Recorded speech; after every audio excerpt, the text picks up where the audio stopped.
ஹல்லேலூயா, ஹல்லேலூயா, ஹல்லேலூயா. இப்பொழுதும் மத்தேயு 20ஆம் அதிகாரத்தை நாம் தியானிக்க உள்ளோம். நம் கண்களை மூடி நாம் செபிக்கலாம்.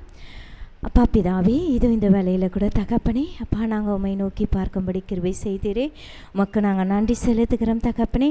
இதோ உங்கள் வேதத்தை நாங்கள் தியானிக்க போகிறோம்ப்பா. என் தேவாதி தேவனே, அப்பா இந்த 20ஆம் அதிகாரத்தில் நீங்கள் சொன்ன வார்த்தைகளை நாங்கள் தியானிக்க போகிறோம்ப்பா. எங்கள் கூட பேசுங்க. இதோ இந்த அடியலை மறைத்து நீர் வெளிப்படுங்க. சுயமாக ஒன்று நான் பேசாதபடிக்கு பரிசுத்த ஆவியானவர் நீர் வெளிப்பட போகிற கிருபைக்காக உமக்கு நன்றி. இயேசுவின் ரத்தம் செய்யும் இயேசுவின் நாமத்தில் பிதாவே, ஆமென். ஹல்லேலூயா. மத்தேயு 20ஆம் அதிகாரத்துக்கு நான் ஒரு தலைப்பை நான் கொடுக்கிறேன். ஊழியத்தின் பாதையானது ஜீவ விருட்சத்தின் மரத்தை போன்றது. இதை நான் 4 பகுதியாக பிரிக்கிறேன். 1லிருந்து 16ஆம் வசனம் வரை நன்றி உடையவர்களாய் இருங்கள், கணக்கிடாதிருங்கள் என்று முதல் தலைப்பு. 1லிருந்து 16 வரை நன்றி உடையவர்களாய் இருங்கள், கணக்கிடாதிருங்கள் என்ற தலைப்பில் பேசப்போகிறேன். 2வது பகுதி பார்த்திங்கன்னா 17லிருந்து 19ஆம் வசனம் வரை இயேசுவின் வல்லமையில் நடக்கவும். 3ஆம் பகுதி 20லிருந்து 28 வரை தேவனுக்கு உகந்தவர்களுக்கு விட்டு கொடுங்கள் என்று. 4ஆம் பகுதி 29லிருந்து 34ஆம் வசனம் வரை நாம் இரக்கத்தோடு நடக்க வேண்டும் என்று. நாம் இந்த பகுதிக்கு உள்ளே போகிறதுக்கு முன்பாக 1ஆம் வசனம் 2ஆம் வசனத்தை நாம் வாசிக்க கேட்கலாம். இந்த இடத்துல நாம் பார்க்கிறோம், பரலோக ராஜ்யம் வீட்டு எஜமானாகிய ஒரு மனுஷனுக்கு ஒப்பாய் இருக்கிறது என்று. அப்போது ஆண்டவர் இந்த இடத்துல பார்த்தோம் அப்படின்னா, ஆண்டவரே என்ன பண்ணுறான்னா அவரோட ஊழியத்தை செய்யும்படியாக ஆட்களை தேடி அவர் அதிகாலையில் புறப்பட்டு வருகிறாராம். அப்போ இந்த நாளையும் நாமளும் ஆண்டவர் சமூகத்தில் காத்திருக்கிற நம்மை பார்த்து தான் ஆண்டவர் இந்த வேலையில் பேசிக்கொண்டு இருக்கிறார். நம்ம அதிகாலையில் தேடி அவர் சமூகத்தில் காத்து இருக்கிறவர்களை தேடி யார் வரார் அப்படின்னு பார்த்தோன்னா ஆண்டவரே வராராம். இந்த இடத்துல நம்ம பார்க்கிறோம், வேலை ஆட்களை தேடி அதிகாலையில் புறப்பட்டான். வேலை ஆட்களுடன் நாளுக்கு ஒன்று ஒரு பணம் கூலி பேசி. அப்போ வந்த உடனே ஆண்டவர் என்ன பேசுகிறாரு அப்படின்னு பார்த்தீங்கன்னா, அந்த வேலை ஆட்கள் தேடி என்ன பேசுகிறாருன்னா கூலி பேசுகிறாராம். என் வேலையை செய்யறதுக்கு நீ இவ்வளோ சம்பளத்துக்கு வரையா, ஒரு பணத்துக்கு நீ இந்த வேலையை செய்கிறையா அப்படின்னு கூலி பேசின பிறகு அவங்க அந்த வேலைக்கு செய்யறதுக்கு ஒத்துக்கிட்டு வராங்க. அப்போ இந்த இடத்துல நம்ம பார்த்தோம் அப்படின்னா, இந்த அதிகாலையிலே புறப்பட்டு வந்தார் என்று நம்ம இந்த இடத்துல நம்ம பார்க்கிறோம். அதுக்கப்புறமா பார்த்தோம் அப்படின்னு பார்த்தீங்கன்னா 2ஆம் முறை ஆண்டவர் இந்த இடத்துல பேச போகிறாரு. நம்ம 3லிருந்து 6ஆம் வசனம் வரை நம்ம வாசிக்க கேட்கலாம். அப்போ இந்த இடத்துல நம்ம பார்த்தோம் என்றால் 3ஆம் வேளையில் ஆண்டவர் மறுபடியும் என்ன பண்ணுறாங்க, போயிட்டு ஆட்களை தேடுறாராம். அப்போது இந்த நாளில் ஆண்டவர் நம்மளை அழைத்த அழைப்பு அவரோட சித்தத்தை செய்யும்படி தான் நம்மளை அழைத்து இருக்கிறாரு. அப்போ நம்ம ஏனோ தானோன்னு ஆண்டவரோட வேலையை செய்யாதபடிக்கு அவரோட சித்தத்தின்படி செய்யும்படி தான் ஆண்டவர் நம்மளை அழைத்து இருக்கிறாராம்.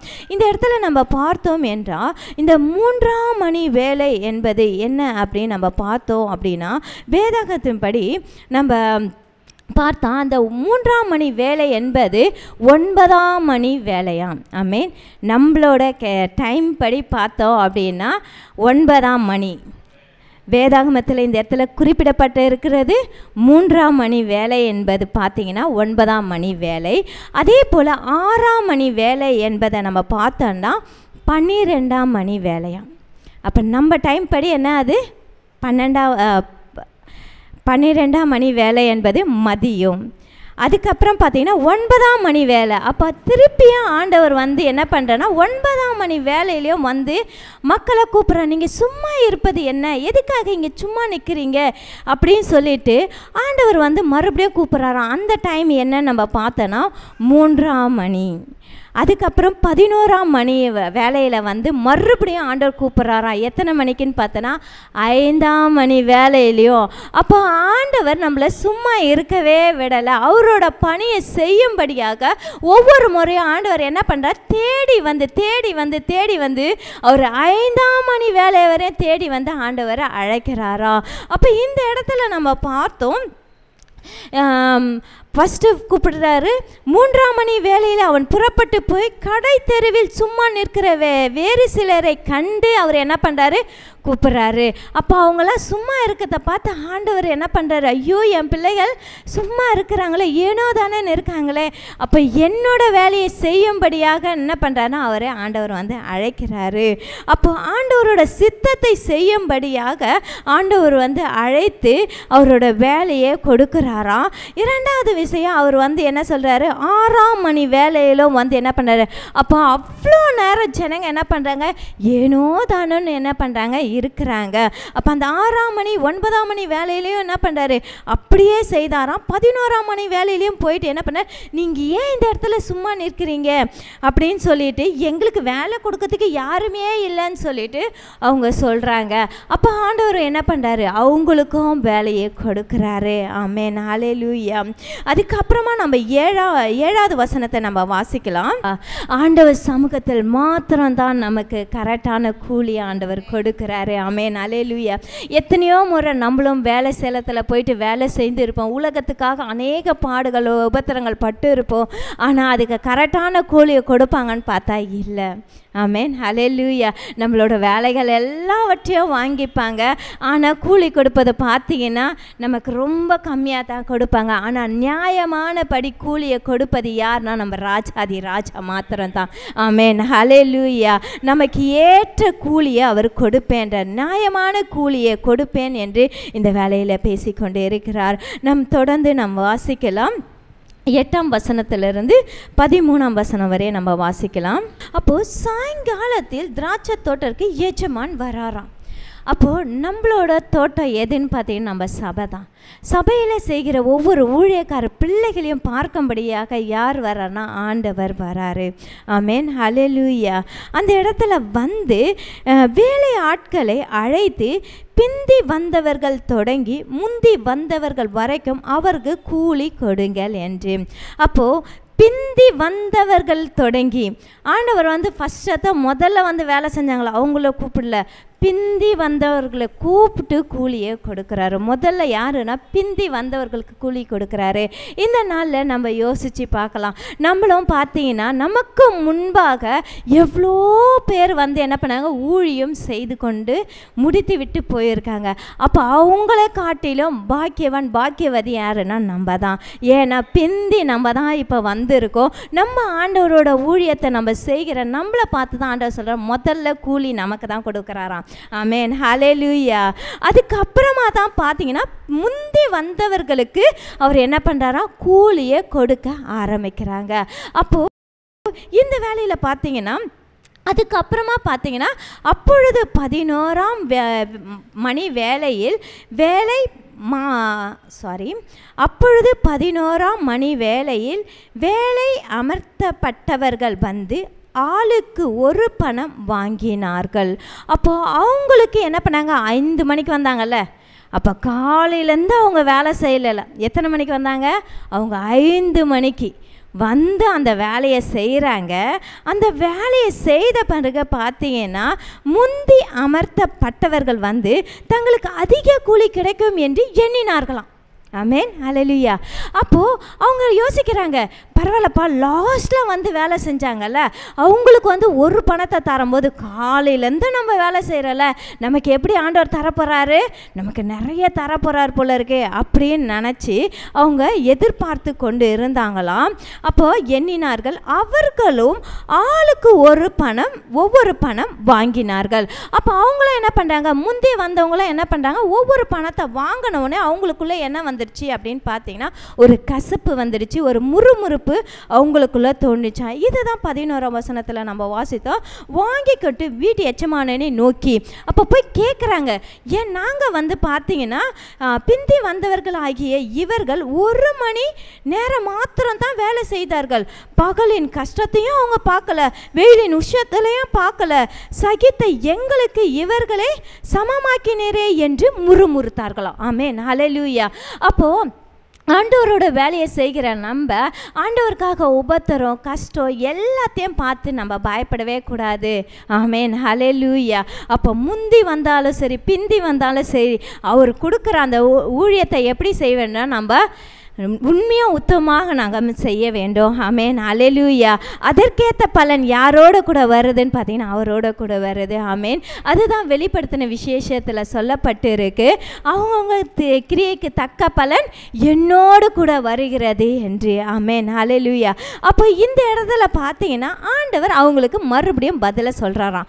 முந்தி வந்து வேலை செஞ்சாங்கல்ல அவங்களுக்கு பதிலை சொல்கிறாரு. அது என்ன வசனம்னு பார்த்தீங்கன்னா 11ஆம் வசனத்தில் அவர்களில் ஒருவனுக்கு அவன் பிரதியுத்தரமாக, சிநேகிதனே, நான் உனக்கு அநியாயம் செய்யவில்லை, நீ என்னிடத்தில் ஒரு பணத்துக்கு சம்மதிக்கவில்லையா? ஆமென், ஹல்லேலூயா. அப்போ நம்ம அர்ப்பணிப்போடு வரும்போது நம்ம எப்படி வருவோம்? ஆண்டவரே உங்கள் ஊழியத்தை நான் உண்மையாக உத்தமாக செய்வேன் அப்படின்னு சொல்லி நம்ம வந்திருப்போம். ஆனால் பாடுகள் மத்தியில் உபத்திரங்கள் மத்தியில் எத்தனையோ முறை நம்ம என்ன பண்ணியிருப்போம், கசப்பான வார்த்தைகள் முறுமுறுத்து ஆண்டவரையே வந்து நம்ம வந்து தூரம் போகும்படி போவோம். ஆனால் இந்த வேளையில் ஆண்டவர் நம்மோடு கூட பேசிக்கொண்டு இருக்கிறாரு. நீ எதற்காக அழைக்கப்பட்டாயோ அதில் நீ வந்து என்ன பண்ணு, நேர்த்தியாக நீ நின்று உண்மையாக நின்று எனக்காக நீ ஊழியம் செய்யும்போது நியாயமான படி உனக்கு நான் கூலியே கொடுத்தேன். நீ அந்த கூலியை தானே என்னிடத்தில் பேசினேன், அதை தான் நான் உனக்கு கொடுத்த, உனக்குரியதை நீ வாங்கி கொண்டு போ, வேறு எதுவும் பேசாத, நான் யாருக்கு கொடுக்கணும்னு எனக்கு எப்படி இஷ்டமாக இருக்கோ நான் அப்படி நான் தருவேன் அப்படின்னு சொல்லி ஆண்டவர் இந்த இடத்துல விளக்கம் கொடுக்குறாரு. அப்போ இந்த வேலையில் ஊழியத்தின் பாதையில் கடந்து வந்திருக்கிற நமக்குள்ளே இப்படியாப்பட்ட முறுமுறுப்புகள் கசப்புகள் எதனா இருந்தால் இந்த வேலையில் ஒரு நிமிஷம் நம்ம கண்ணை மூடி நம்ம அனைவரும் ஜெபிக்கலாமா? அப்பா பிதாவே, இதோ இந்த வேலையில் கர்த்தாவே உங்கள் ஊழியத்தில் கடந்து வந்த எங்களுக்குள்ள இப்படியாப்பட்ட முறுமுறுப்புகள் கசப்புகள் ஏதாச்சும் இருந்தால் இப்போ நீங்கள் எடுத்து போடுங்கப்பா. இயேசுவின் ரத்தம் செய்யும் இயேசுவின் நாமத்தில் பிதாவே, ஆமென், ஹல்லேலூயா. நாம் தொடர்ந்து நாம் வாசிக்கலாம். 14ஆம் வசனம் 15ஆம் வசனத்தை நம்ம வாசிக்கலாம். நான் இரக்கமுள்ள தேவனாக இருக்கிறேனே, நான் வந்து இஷ்டப்படி தான் நான் வந்து கொடுப்பேன், நான் வந்து யாருக்குமே வந்து பச்சைபாதம் பார்க்குறவரே அல்ல அப்படின்று ஆண்டவர் சொல்கிறாரு. அப்போது நமக்குள்ளும் எப்படியாப்பட்ட இறுதியை இருக்க வேண்டும் என்று ஆண்டவர் விரும்புகிறனா, அவர் எப்படி பச்சைபாதம் இல்லாதவரா இரக்கமுள்ளவரா இருக்கிறாரோ அதே போல தான் நாமும் இருக்க வேண்டும் என்று இந்த இடத்துல ஆண்டவர் சொல்கிறார். ஆமென், ஹல்லேலூயா. 16ஆம் வசனத்தை நம்ம வாசிக்கலாம். அப்போ அழைக்கப்பட்டவர்கள் அநேகர், தெரிந்து கொள்ளப்பட்டவர்களோ ஒரு சிலர். ஆமென். அப்போ இந்த நாள்லையோ ஆண்டவர் எத்தனையோ பேரை அழைத்து இருக்கிறாரு, ஆனால் தெரிந்து கொள்ளப்பட்டவர்கள் நாம தான். ஆமென், ஹல்லேலூயா. ஆண்டவருக்கு கரங்களை தட்டி ஆண்டவருக்கு நன்றி சொல்லாமா? அவர் அநேக பேரை அழைத்தாராம், ஆனால் முந்தினோர் பிந்தினோர் முந்தினோராயம் போனாங்க. இந்த இடத்துல பார்த்தீங்கன்னா முந்தி வந்தவங்க என்ன பண்ணாங்க, முறுமுறுத்துட்டு எங்களுக்கு கொஞ்சம் பணம் தானே கொடுத்தீங்கன்னு முறுமுறுத்து விட்டு போனாங்க. ஆனால் முந்தினோர் முந்தினோராயம் இருப்பதை இந்த இடத்துல ஆண்டவர் சொல்லுகிறாரு. அப்போ தெரிந்து கொள்ளப்பட்ட நாம வந்து ஆண்டவருக்கு உண்மையாக உத்தமாக அவரோட சித்தத்தின்படி செயல்பட வேண்டும். ஆமென், ஹல்லேலூயா. அதுக்கப்புறமா நம்ம வாசிக்கலாம் 17ஆம் வசனத்திலேருந்து 19ஆம் வசனம் வரை நம்ம வாசிக்கலாம். இந்த இடத்துல பார்த்தோம் அப்படின்னா இயேசுவோட வல்லமையை நம்ம பார்க்கிறோம். ஆமென். அப்போ இயேசு எருசலேமுக்கு போகும்போது அந்த வழியிலேயே வந்து அவர் என்ன பண்ணுறாருன்னா ஆண்டவரோட ரகசியத்தை அவர் வெளிப்படுத்துகிறாரா. அப்போ அவங்க 12 சீஷர்களையும் பார்த்து ஆண்டவர் என்ன சொல்கிறாருன்னா அவரோட வெளிப்பாடுகளை சொல்கிறாரு. இதுக்கப்புறம் என்ன நடக்க போகுது, நான் இப்போ எருசலேமுக்குள்ளே போனால் என்னென்ன நடக்க போகுது அப்படின்னு சொல்லிட்டு, அப்போ அடிக்கப்பட்ட ஆட்டுக்குட்டியாக என்ன பண்ண போகிறாரு, அவர் அந்த இடத்துல விட்டு கொடுக்க போகிறேன்னு சொல்லிட்டு முன்பாகவே வந்து ஒரு வெளிப்பாடை இந்த இடத்துல சொல்கிறாரு. ஆமென், ஹல்லேலூயா. அப்போ எனக்கு விரோதமாக யாரெல்லாம் எழும்புகிறார்களோ அவங்க என்னவா ஆக்கப்படுவாங்கன்னா ஆக்கணைக்குள்ளாக தீர்க்கப்படுவார்கள் என்று சொல்லி, அப்போ இந்த வேலையில் நமக்குள்ளும் ஆண்டவருக்கு விரோதமான காரியங்கள், விரோதமான பேச்சுகள் நமக்குள்ளே இருந்தால் நம்ம எப்படி இருக்கணும் அப்படின்னா, நம்ம அதெல்லாம் விட்டு ஆண்டவருக்காக பரிசுத்தமாய் நாம் வாழ வேண்டும் என்று. அப்போது இந்த 19வது வசனத்தில் சொல்லப்பட்டிருக்கு, அவரை பரியாசம் பண்ணவும் வாரினால் அடிக்கவும் சிலுவையில் அறையவும் புறஜாதியரிடத்தில் ஒப்பு கொடுப்பார்கள். ஆகிலும் 3ஆம் நாளிலே அவர் உயிரோடு எழுந்திருப்பார். ஆமென். நம்ம கரங்களை தட்டலாமா? ஆமென், ஹல்லேலூயா. ஆண்டவர் வந்து 3ஆம் நாள் உயிரோடு எழுந்திருப்பேன் என்று இந்த இடத்துல அவரோட ரகசியத்தை வெளிப்படுத்துகிறாரு. ஆமென். இந்த நாள்லையும் நம்ம பார்த்தோம் அப்படின்னா ஆண்டவர் நம்ம கூட தான் என்ன பண்ணுறாரு, உலாவிக் கொண்டே இருக்கிறாரு.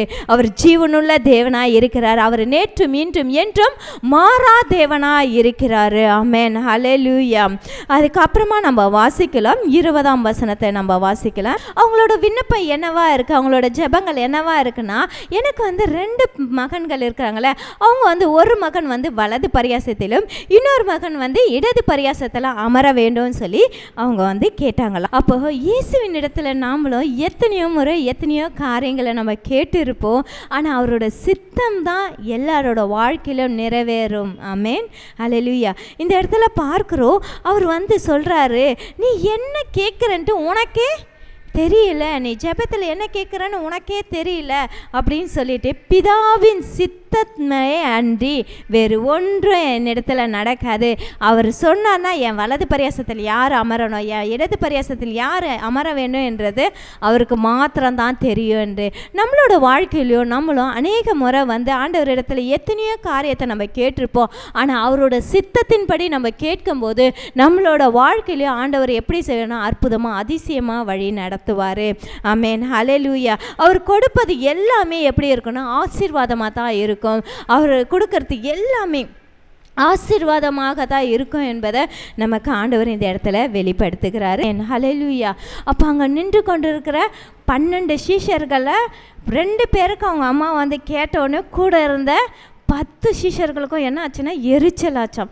அப்போ ஊழியத்தின் பாதையில் இருக்கிற நாமும் கூட பார்த்தீங்கன்னா மற்றவர்களை பார்த்து பொறாமை கொள்ளாதபடிக்கு, எரிச்சல் ஆக்காதபடிக்கு ஒருவர் எப்படி இருக்கணும், ஜெபத்தில் தாங்குறவர்களாக இருக்கணும். நமக்குள்ள அந்த எரிச்சல் இருக்கக்கூடாது என்பதை இந்த இடத்துல ஆண்டவர் நமக்கு சொல்லி கொடுக்கிறாரு.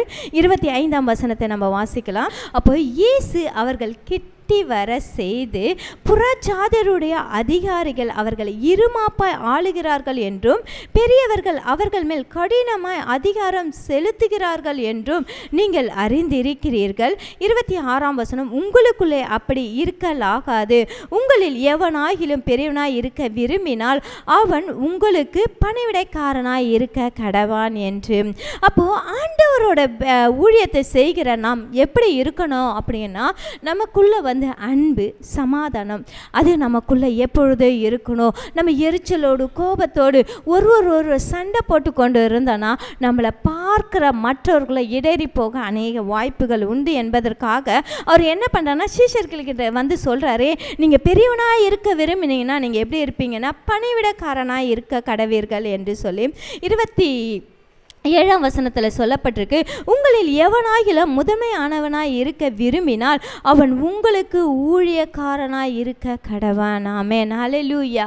அப்போது ஆண்டவர் இந்த இடத்துல சொல்கிறாரு, அவரோட வசனத்தையே நம்ம பார்த்தோம் என்றால் அவர் ஊழியம் செய்யும்படியாக, அதாவது கொல்லும்படியாக வராமல் செய்யும்படியாக வந்தார் என்று. அப்போ இந்த நாளில் நாமளுக்கும் ஆண்டவர் சொல்லி கொடுக்குறாரு, நம்மளும் எப்படி இருக்கணும் அப்படின்னா, நம்ம முதன்மையை தேடி ஓடாதபடி இல்லாதபடிக்கு ஆண்டவர்கிட்ட தாழ்மையாக, ஆண்டவரே நான் உங்கள் வேலையை செய்யும்படியாக வந்திருக்கேன்ப்பா, உங்கள் ஊழியத்தை செய்யும்படியாக வந்திருக்கப்பா, நான் உங்கள் வேலைக்காரன்ப்பான்னு சொல்லிட்டு ஒவ்வொரு முறையும் நம்மளை தாழ்த்தி ஆண்டவர்கிட்ட விட்டு கொடுக்கும்போது, நமக்குள்ள அந்த பெருமை இல்லாதபடிக்கு நம்ம நடக்கும்போது நம்ம உண்மையாகவே ஆண்டவரோட ஊழியத்தை செய்து முடிக்கிறவர்களாக இருப்போம். ஆமென். அல்லேலூயா.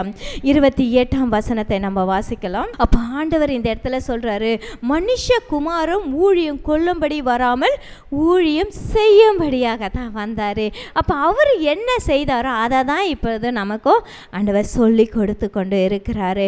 அப்போ நம்ம பெருமையாக இருக்கக்கூடாது, நம்ம எப்பொழுதும் எப்படி இருக்குன்னா தாழ்மையாக இருக்க வேண்டும் என்று 29ஆம் வசனத்தை நம்ம வாசிக்கலாம். இந்த இடத்துல பார்க்குறோம், ஆண்டவர் பார்த்தீங்கன்னா 29ஆவது வசனத்தில் போடப்பட்டிருக்கு, எரிகோவில் இருந்து புறப்பட்டு போகையில் திரளான ஜனங்கள் அவருக்கு பின் சென்றார்களாம். அப்போது அந்த இடத்துல நம்ம பார்த்தோன்னா நிறைய கூட்டம் என்ன பண்ணுறாங்க, ஆண்டவர் கூட நடந்து வந்து கொண்டு இருக்காங்க. அவ்வளோ நெருக்கத்தின் மத்தியில் 2 குருடர்கள் என்ன பண்ணுறாங்க, அந்த இடத்துல வழி அருகே அவங்க உட்கார்ந்து இருந்தாங்களாம். அந்த இடத்துல உட்கார்ந்து இருக்கும்போது அவர்கள் என்ன பண்ணாங்கன்னா, இயேசு அவ்வழியே வருகிறார் என்று அவங்க கேள்விப்பட்டு, ஆண்டவரே தாவீதின் குமாரனே எங்களுக்கு இறங்கும் என்று கூப்பிட்டார்கள். அப்போ அந்த இடத்துல ஆண்டவர் வர சத்தத்தை கேட்ட மாத்திரத்தில் அவங்க என்ன பண்ணுறாங்கன்னா, அவங்க நிறைய பேர் கேள்விப்பட்டிருப்பாங்கல்ல, ஆண்டவர் வந்து அற்புதம் செய்கிறாரு, ஆண்டவர் அற்புதம் செய்கிறாருன்னு கேள்விப்பட்டதை நிமித்தம் அவங்க என்ன பண்ணுறாங்கன்னா, குருடனாக இருந்தாலும் ஆண்டவர் வராருன்றது கேள்விப்பட்டு அவர் என்ன பண்ணுறாங்கன்னா அவங்க நோக்கி கூப்பிட ஆரம்பிக்கிறாங்களாம். இந்த நாள்லையும் நம்மளும் வந்து மாம்ச ரீதியாக என்ன பண்ணி கொண்டு இருக்கோன்னா, நம்ம கண்கள் குருடாக்கப்பட்டு இருக்கிறது. நம்மளை எத்தனையோ முறை ஆண்டவரை நோக்கி கூப்பிடாத படிக்க, நம் ஜெபங்கள் ஆண்டவர் பக்கமாக திருப்பாத படிக்க நம் குருடராக்கப்பட்டு இருக்கிறோம். ஆனால் இந்த வேலையில் ஆண்டவர் சொல்கிறார், நம்ம ஆண்டவரை நோக்கி கூப்பிடும்போது அவர் நம்மளோட சத்தத்தை கேட்கிறாரா. ஆமென். ஹல்லேலூயா. அப்போ இந்த இடத்துல பார்த்தீங்கன்னா 31ஆம் வசனத்தில் சொல்லப்பட்டிருக்கு, அவர்கள் பேசாது இருக்கும்படி ஜனங்கள் அவர்களை அதட்டினார்களாம். அப்போ இந்த இடத்துல பார்க்குறோம், அவங்க வந்து ஆண்டவரை நோக்கி கூப்பிடும்போது சுற்றி இருக்கிறாங்களே சீஷர்கள் மற்ற ஜனங்கள்லாம் பார்த்துட்டு அவங்கள அதட்டுறாங்க, ஏய் சும்மா இரு சும்மா இருன்னு சொல்லிட்டு. அப்போ இந்த வேலையிலும் நம்மளும் ஆண்டவரை நோக்கி கூப்பிடும்போது நம்மளும் என்ன பண்ணுவாங்க, டிஸ்டர்ப் பண்ணுவாங்க. உன் ஆண்டவர் ஆண்டவர் ஆண்டவர்னு கூப்பிட்றியே, உன் ஜெபத்துக்கு என்ன பதிலை கொடுத்துட்டாரு, சும்மா இருன்னு சொல்லி எத்தனையோ பேர் நம்மளையும் பார்த்து சொல்லியிருப்பாங்க. ஆனால் இந்த வேலையில் ஆண்டவர் நம் சத்தத்தை கேட்கிறவராக இருக்கிறாரு. ஆமென். அல்லேலூயா. அதான் தொடர்ந்து நம்ம வாசித்தோம் பார்த்தோம் என்றால், அவர்களோ ஆண்டவரே தாவீதின் குமாரனே எங்களுக்கு இறங்கும் என்று அதிகமாய் கூப்பிட்டார்கள். இந்த இடத்துல ஆண்டவர் ஒரு ரகசியத்தை நமக்கு சொல்லி கொடுக்கிறாரு. நம்மளோட ஜெபங்களுக்கு இன்னும் பதில் கிடைக்கவில்லையா, அப்பா உங்கள் சித்தத்தின்படி செய்ய எங்களை அர்ப்பணித்து நாங்கள் ஒப்பு கொடுக்குறோம்ப்பா, எங்கள் ஜெபத்துக்கு நீங்கள் பதிலை தாங்கப்பான்னு சொல்லி முன்பு ஜெபித்ததை காட்டிலும் இன்னும் அதிகமாக எப்படின்னா அவரை நோக்கி கூப்பிட்டு நம்ம அதிகமாக ஜெபிக்க வேண்டும் என்று. ஆமென். அல்லேலூயா. 32வது வசனத்தில் சொல்லப்பட்டிருக்கு, இயேசு நின்று அவர்களை தம்மிடத்தில் அழைத்து, நான் உங்களுக்கு என்ன செய்ய வேண்டும் என்று இருக்கிறீர்கள் என்றார். ஆமென். அல்லேலூயா. அப்போ இயேசு அந்த சத்தத்தை கேட்டு நிற்கிறாராங்க. அப்போ இந்த நாளில் உங்களோட ஜெபங்கள் என்னவா இருக்கிறது? ஆண்டவர் அந்த சத்தத்தை கேட்டு அவர் நிற்கிறார். ஆமென். அவர்களை தம்மிடத்தில் அழைத்து முதலாவதாக அவர் நிற்கிறாரு. இரண்டாவதாக அவர் என்ன பண்ணுறாருனா, உங்களுக்கு என்ன வேண்டும்னு சொல்லிட்டு அவரை அழைக்கிறாராம். மூன்றாவதாக உங்களுக்கு என்ன செய்ய வேண்டும் என்று கேட்கிறாரு. அப்போ ஆண்டவர் நின்று கேட்கிற தேவனாய் இருக்கிறாரு.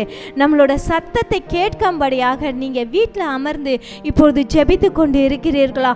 என்னோட சத்தத்துக்கு இன்னும் பதிலை கொடுக்கவில்லையே அப்படின்னு சொல்லி நம்ம கேட்டுக்கொண்டு இருக்கிறோமா? ஆண்டவர் இப்பொழுது உங்களோட ஜெபத்துக்காக அவர் உங்கள் பக்கத்தில் நின்று கேட்கிறாரு. அவரை அழைத்து அந்த இடத்துல நின்று உங்களுக்கு என்ன செய்ய வேண்டும் என்று கேட்கிறாரு. அதற்கு அவர்கள், ஆண்டவரே எங்கள் கண்களை திறக்க வேண்டும் என்று அந்த குருடர்கள் சொன்னார்கள். இப்போ ஆண்டவர் உங்கள் பக்கத்தில் நிற்கிறத நீங்கள் நினைத்துக்குங்க. இந்த வேலையில் கண்களை மூடி நீங்கள் என்னென்ன விண்ணப்பம் கேட்குறீங்க ஆண்டவருக்கு தெரியப்படுத்தலாமா? உங்கள் விண்ணப்பத்திற்கு ஆண்டவர் பதில் கொடுக்கிற தேவனாய் இருக்கிறாரு. ஆமென். அந்த இந்த வேலையில் பார்த்தீங்கன்னா அந்த 2 குருடர்களும் அவங்க என்ன கேட்குறாங்கன்னா, எங்கள் கண்கள் திறக்கப்பட வேண்டும். இந்த வேலையில் ஜெபத்தில் உங்களோட என்ன விண்ணப்பமாக இருந்தாலும் அந்த குருடர்கள் கரெக்டாக பதிலை கொடுத்து சொன்னாங்க, எங்களுக்கு கண்கள் திறக்கப்பட வேண்டும், இப்பொழுது ஆவிக்குரிய கண்களும் திறக்கப்பட வேண்டும் என்று நம்ம நோக்கி கேட்கலாமா? நம்ம விண்ணப்பத்துக்கு ஆண்டவர் பதில் கொடுக்கிறாரு. 34ஆம் வசனத்தில் சொல்லப்பட்டிருக்கு, இயேசு மனதுருகி அவர்கள் கண்களை தொட்டார், உடனே அவர்கள் பார்வை அடைந்து அவர்களுக்கு பின் சென்றார்கள். ஆமென். ஹல்லேலூயா, ஹல்லேலூயா. இப்பொழுது நம்மளோட ஜெபத்துக்கு எல்லாவற்றுக்கும் ஆண்டவர் பதிலை கொடுத்தார் என்று நம் கரங்களை தட்டலாமா? ஆம் தகப்பனே, இப்பொழுது எங்க ஜெபத்துக்கு நீங்க பதிலை கொடுத்து விட்டீர்கள் என்று நாங்கள் விசுவாசிக்கிறோம் அப்பா. நம் ஜெபத்தை கேட்ட தேவனுக்கு நம்ம நன்றி சொல்லும் விதமாக எப்படி அந்த 2 குருடர்கள் பின் சென்று ஆண்டவரோட பணியை செய்தார்களோ அதுபோல நம்மளோட ஜெபத்துக்கு ஆண்டவர் பதிலை கொடுத்து விட்டார். நாமளும் அவரோட பின் சென்று அவரோட ஊழியத்தை செய்யும்படியாக இதோ இந்த வேலையில் இந்த கூலிக்காரர்கள் எப்படி ஆண்டவர் பின்பாக சென்று அவர் கொடுத்த வேலையை செய்தார்களோ அதே போல நாம் ஒவ்வொருவரும் ஆண்டவர் பின்பாக சென்று அவரோட ஊழியத்தை நாம் செய்வோம். நாம் இப்பொழுது அவரோட சித்தத்துக்கு நம்ம ஒப்பு கொடுப்போம். நாம் எழுந்து நின்று நம் பாடலை பாடும்போது தேவனை நோக்கி, அப்பா உங்கள் சித்தத்துக்கு என்னை ஒப்பு கொடுக்கிறேன் என்று நம்ம அர்ப்பணிப்போம். ஆமென். ஹல்லேலூயா.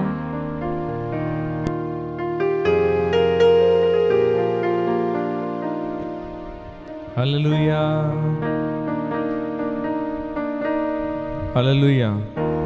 ஆண்டவர் நம்ம ஒவ்வொரு விசேஷமாக அழைத்திருக்கிறான். ஆண்டவர் நாம் விடுதலையாக செய்ய முடிய அழைத்திருக்கிறாமே. ஆண்டவர் நமக்கு உண்மையாக ஊழியம் செய்ய தேவன் அனுமதிக்கிறார்.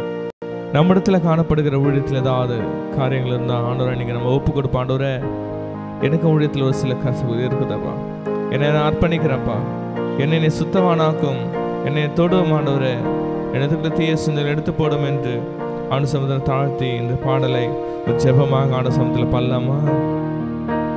அப்பா என்னை முழுவதும் அர்ப்பணித்தேனையா, உயிரோடு இருக்கும் நாளெல்லாம் உமக்கு சொந்தமையா.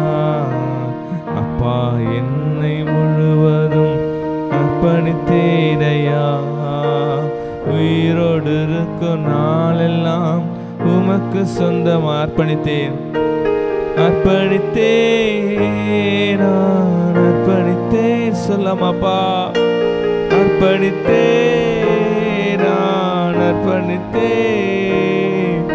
என் ஆவி ஆத்ம சரீரம் அர்ப்பணித்தேன், என் ஆவி ஆத்ம சரீரம் அர்ப்பணித்தேன். அப்பா என்னை முழுவதும் அர்ப்பணித்தேனையா, உயிரோடு இருக்கும் நாளெல்லாம் உமக்கு சொன்ன. அப்பா சொல்லாமா? அப்பா என்னை முழுவதும் அர்ப்பணித்தேனையா, உயிரோடு இருக்கும் நாளெல்லாம் உமக்கு சொந்தமையா. ஸ்தோத்திரம், ஸ்தோத்திரம், ஸ்தோத்திரிக்கிறோம். நல்லவரே, வல்லவரே, போதுமானவரே, அப்பா கிருபையுள்ளவரே, உமக்கு நன்றி, நன்றி, நன்றி தகப்பனே. அப்பா இந்த காலை வேலைக்காக நன்றி செலுத்துகிறோம். இந்த நாளிலும் தகப்பனே ஆவியானவரே, அப்பா மத்தேயு 20வது அதிகாரத்தில் அப்பா நீர் எங்களோடு கூட பேசின அப்பா ஒவ்வொரு வார்த்தைகளுக்காக உமக்கு நன்றி செலுத்துகிறோம். இப்பொழுதும் தகப்பனே ஆவியானவரே, அப்பா நீங்கள் எங்கள் மத்தியில் அப்பா அழுகை செய்கிற தேவனாக இருக்கிறீங்க. இந்த வேலையில் அப்பா அடியாலை மறைத்து நீங்கள் பேசுங்க அப்பா. உம்முடைய வார்த்தை அப்பா எங்களோடு கூட அப்பா அப்பா அழுகை செய்யட்டும். உம்முடைய வார்த்தை அப்பா என் வாயிலிருந்து புறப்படட்டும் தகப்பனே. அப்பா எல்லாவற்றையும் அப்பா உம்முடைய கருத்தில் நாங்கள் ஒப்பு கொடுத்து ஜெபிக்கிறோம். எல்லா துதி கன மகிமை யாவையும் ஒருவருக்கே செலுத்துகிறோம். மீட்பெரும் இரட்சகருமாகிய இயேசு கிறிஸ்துவின் நாமத்தினால் பிதாவே, ஆமென். ஷாலோம். மத்தேயு 20வது அதிகாரத்தில் கர்த்தர் என்னோடு கூட பேசின வசனம் 8 மற்றும் 16. சாயங்காலத்தில் திராட்சை தோட்டத்துக்கு எஜமான் தன் காரியக்காரனை நோக்கி, நீ வேலையாட்களை அழைத்து பிந்தி வந்தவர்கள் தொடங்கி முந்தி வந்தவர்கள் வரைக்கும் அவர்களுக்கு கூலி கொடு என்றான். 16வது வசனம். இவ்விதமாக பிந்தினோர் முந்தினோராயும் முந்தினோர் பிந்தினோராயும் இருப்பார்கள். அழைக்கப்பட்டவர்கள் அநேகர், தெரிந்து கொள்ளப்பட்டவர்களோ ஒரு சிலர். நம்ம இங்கே பார்க்குறோம், 4 பேரை வீட்டு எஜமான் தெரிந்து கொள்கிறார். அவர் அதிகாலையில் எழுந்து அந்த ஆட்களை தெரிந்து கொள்கிறாருன்ட்டு நம்ம பார்க்குறோம். அப்போ பார்த்தீங்கன்னா அந்த 4 பேரையும் ஒரு மணி வேலைக்கு தெரிந்து கொள்கிறார். 3ஆம் மணி வேலை, 6ஆம் மணி வேலை, 9ஆம் மணி வேலை, 11ஆம் மணி வேலை என்று 4 மனிதனை தேர்ந்தெடுக்கிறார். எதற்காகன்னு பார்த்தீங்கன்னா அந்த திராட்சை தோட்டத்தில் வேலை செய்கிறதுக்காக.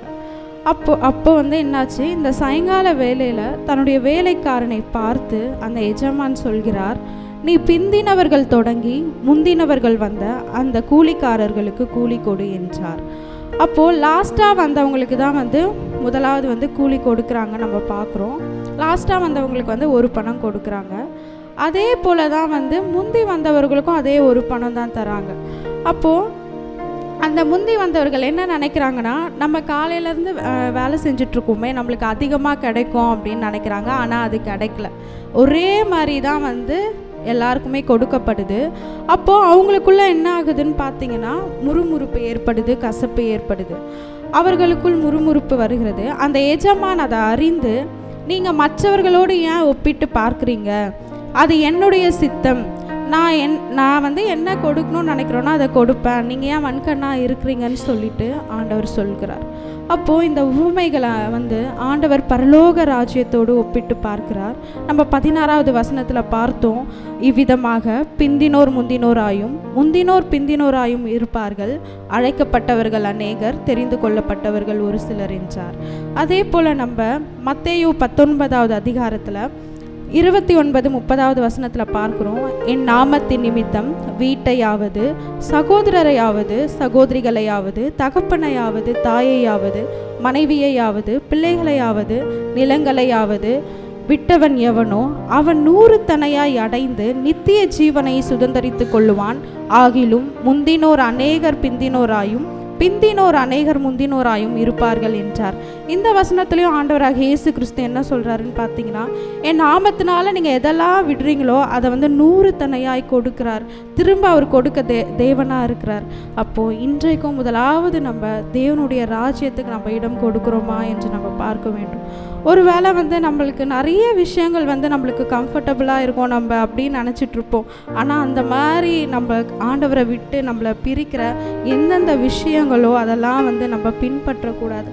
அவரை நம்ம உண்மையாக பின்பற்ற வேண்டும். பின்பற்றும் போது தான் இப்படிப்பட்ட கிருபையை ஆண்டவர் நமக்கு தருவார். அந்த கூலிக்காரர்களை போன்று நம் பலனை எதிர்பார்த்து நம்ம ஊழியம் செய்யக்கூடாது.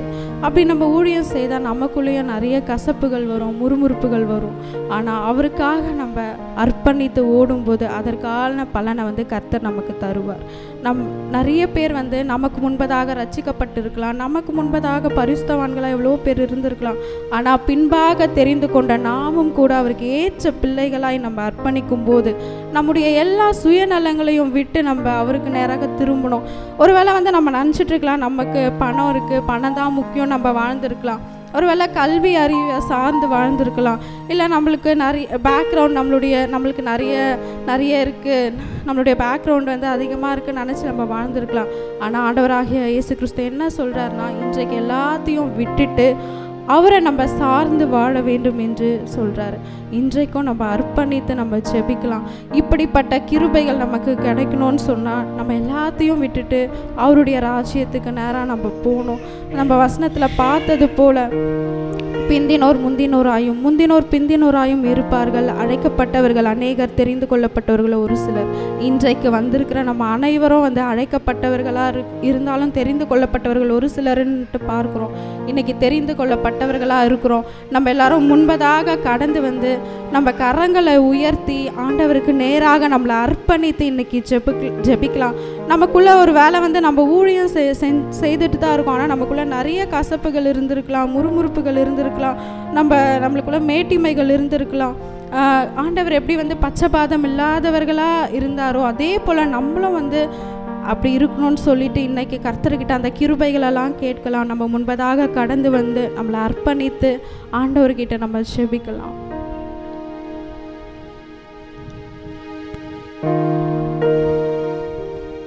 நம்ம ஊழியம் செய்கிற மத்தியில் கூட நாம் இத்தனை வருஷம் ஊழியம் செய்து கொண்டிருக்கிறோம். ஏதோ கசப்புகள் ஒருவருக்கு நம்ம அநேக பேரும் பாதி பேர் நம்ம பகுதி நேரம் ஊழியம் செய்து கொண்டிருக்கிறோம். ஒரு சில நேரத்தில் மற்றவர் மேலே நம்மளே அறியாமல் ஒரு சிலமான பொறாமை எண்ணங்கள் வந்துடும். ஒரு சில நேரத்தில் நம்மளே அறியாமல் மற்றவர்களை நம்ம கொஞ்சம் தாழ்வாக எண்ணிருக்கலாம். இவனை பின்னாடி வந்துட்டு இவ்வளோ அதிகாரம் பண்ணுறாங்களே, இல்லை முன்னாடி இருக்கணும்னா அவனோட நம்ம தாழ்வு நினச்சிருக்கலாம். அவன் சொல்ல, மகனே வேண்டாம், நீ என்னுடைய ராஜ்யத்துக்கு வேலை செய்கிற, நான் உனக்கு நியாயமானபடி கூலி செய்வேன், நீ உன்னிடத்தை வாங்கி கொள்ளு என்று ஆண்டவர் சொல்லுகிறார். நம்மிடத்தில் அறியாமல் ஏதாவது இந்த சிந்தனைகள் வந்துருந்தா இன்னைக்கு ஆண்டவர் நம்மளுக்கு திரும்ப ஒரு சான்ஸ் கொடுக்குறார். மகனே ப்ளீஸ் விட்டுடு, நீ என்னை நோக்கிப்பார், நான் தானே உன்னை உழைக்க அழைத்தேன், நீ என்னை நோக்கிப்பார், நான் தானே தெரிந்து கொண்டேன், நான் தானே உனக்கு கூலி கொடுப்பேன்னு சொல்லுகிறேன், நீ என்னை நோக்கிப்பார், நீ மற்ற மனிதர்களை பார்த்துடாதேன்னு ஆண்டவரை நீங்கள் சொல்லுகிறார். ஒருவேளை நம்மிடத்தில் அந்த குணங்கள் இருந்தால், ஆண்டவரே என்னை அர்ப்பணிக்க, சாரிப்பா, எனக்கு கூட மாம்சத்தில் அடிக்கடி நான் சிந்திச்சினப்பா, எனக்குள்ள மாற்றத்தில் அந்த சிந்தை வந்து ஆண்டவரை ஒப்பு கொடுக்கலாமா? இது நமக்கு ஆண்டவர் இடைப்பட்ட நேரம், ஆண்டவர் பிரச்சனை வல்லமையான இருக்கிறது, இது அப்படியே விட்டு கொடுப்பாப்பா, சாரிப்பா, எனக்குள்ள அந்த பொறாமைக்கு சில நேரத்தில் வந்துக்குதுப்பா, எனக்குள்ள அந்த பெருமைகள் வந்துடுதுப்பா, நான் ஊழியத்தை நல்லா செய்கிறேன் ஆண்டவர்ப்பா, என்னை விட ஆளுகளிட கூட ஒரு சில நேரத்தில் சூழ்நிலை வந்துடுப்பா, நான் உங்களோட வேலைக்காரனாக இருக்கிறப்பா, ஒரு போது என்னை மேட்டுமைகளப்பா, ஒரு போது தாழ்வான சிந்தைகள் எனக்குள்ள சிந்தலை வேண்டாம்ப்பா, இன்னைக்கு நான் அர்ப்பணிச்சிடவேன்ப்பா, நான் உங்களுக்கு ஊழி செய்த உங்கள் கூலியை நான் வாங்கிக்கிறேன், அது போதப்பா, இந்த மனிதர் இடத்துல இந்த காரியங்கள் வேண்டாம்னு சொல்லிட்டு ஆண்டு சமுதிரம் ஒப்பு கொடுக்கலாமா?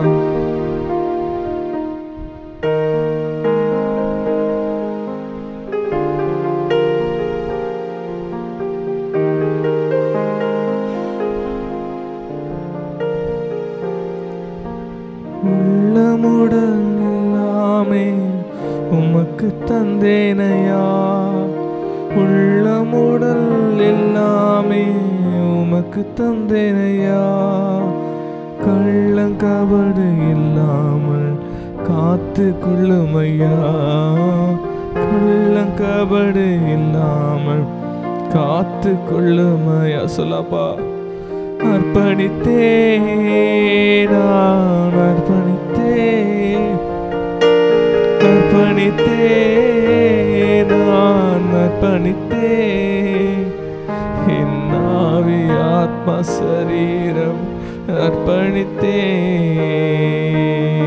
ஆவி ஆத்மா சரீரம் அர்ப்பணித்தேன், அர்ப்பணித்தேன், அர்ப்பணித்தேன் அப்பா, என்னை அர்ப்பணித்தேன், அர்ப்பணித்தேன், நான் அர்ப்பணித்தேன், என் ஆவி ஆத்மா சரீரம் அர்ப்பணித்தேன் அப்பா, என் ஆவி ஆத்மா சரீரம் அர்ப்பணித்தேன்.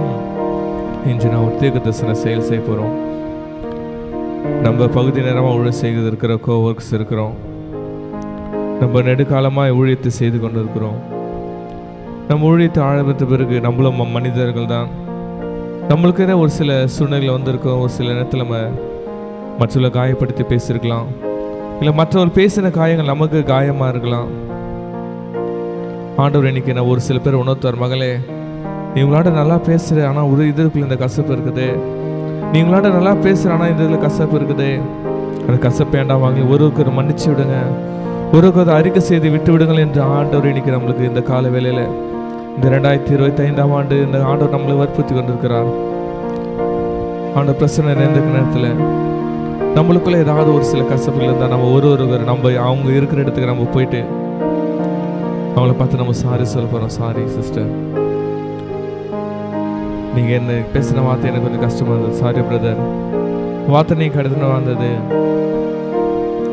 இல்லை நான் ஒருவேளை உங்களை நான் காயப்படுத்திருந்தா இன்றைக்கி நான் ஆண்டு சமூகத்தில் சாரி கேட்குறேன்னு சொல்லிட்டு இன்றைக்கி ஆண்டு சமூகத்தில் நம்ம இருக்கிற நாம் ஊழியக்காரங்க இருக்கிறவர்கள் ஒருவருக்கு வந்து நம்ம பகிர்ந்து பேசிக்கொள்வோமா? இது ஆண்டவர் பிரச்சனை நிறைஞ்சிருக்குது, இது ஆண்டவர் எனக்கு நம்ம வாய்ப்பாக கொடுக்குறார். 2020 புதிய லான்ச், புதிய அபிஷேகம், புதிய அனாயிண்டிங் என்று ஆண்டவர் நம்ம சபையில் 6 வந்து ஊற்றி கொண்டிருக்கிறார். அனாயிண்டிங் தடையாக இருக்கிற அந்த காரியங்களை இன்றைக்கி நாம் ஒரு அறிக்கை செய்து விட்டுடலாமா? நம்ம எழுந்திருந்து ஒருவருக்கு யாரிடத்தில் ஆண்டவர் போக சொல்லார போயிட்டு அவனிடத்தில் ஆண்டவர் சாரி கேட்டு நம்ம ஒப்புருவா இல்லாமா?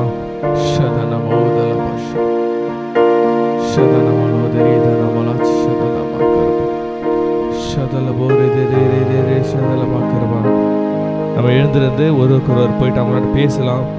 ஏதாவது சிறிய காரம் முதல்ல நம்ம அறிக்கை செய்து விட்டுடலாம். கர்த்தர் நம்ம புதிய ரசத்தை ஊற்றுவேன் என்று சொல்கிறார். இந்த புதிய பழைய ரசம் வேண்டாம் அவனுக்கு, நான் புதிய ரசத்தை, புதிய ஒரு அபிஷேகத்தை ஊற்றுகிறேன் என்று சொல்கிறார்.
காலை வேளையில் நானும் உங்களை கோர்ஸ் 4 பேர் இருக்கீங்க. அமேன். உங்களை ஹர்ட் பண்ணுறவே எதை சொல்லியிருந்தா சாரி.